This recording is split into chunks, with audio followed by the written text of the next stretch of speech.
It was for Vivien a very difficult time because, and I think it's one of the reasons that she chose to throw herself into such a maelstrom of work and touring. Sir Lawrence had just married Joan Plowright, and during the time that we were on tour, Joan had a child by Larry, yes. So it was a difficult time for her, and I know one or two people in our company had some problems. I was the humblest member of the company. In fact, I was an afterthought. I had auditioned and been turned down, and some weeks after the audition, I got a telegram, which you got in those days. A telegram. And it said, if you are still interested in the Old Vic tour, call this number. I did, and it turned out that they could offer me work in the tour. I didn't say roles in the tour because in the entire season of 3 huge plays, my total contribution of dialogue was the following. Antonio, I arrest thee at the suit of Count Orsino, come sir. That was good.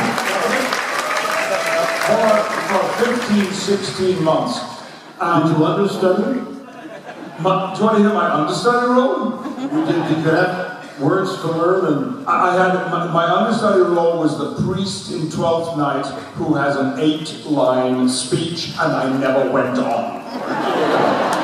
But nevertheless, unlike our general manager,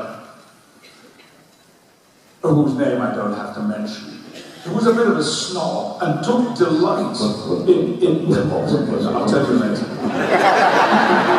He's gone, and I would not speak ill of the dead, but he used to take pleasure in whenever there was a company call.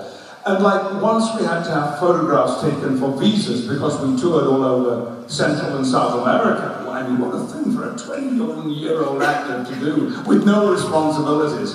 And so he said, as you come down after the matinee, we'll take your photograph. So I came down, and somebody had been photographed, and I stood up to go forward, but another actor walked in and said, no, Patrick said, no.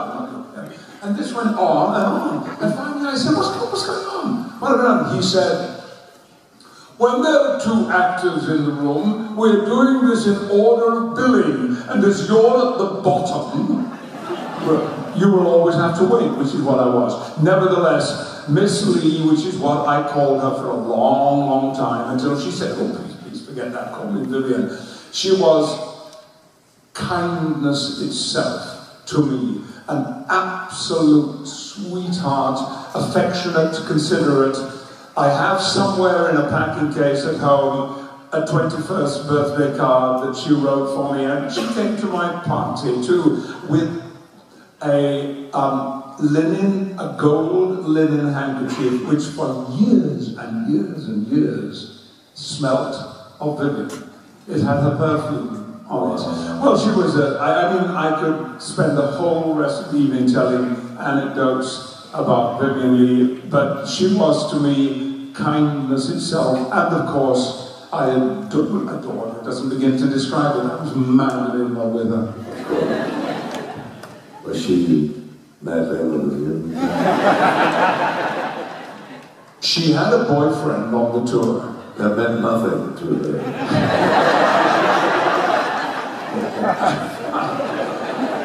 You notice the way he laughs?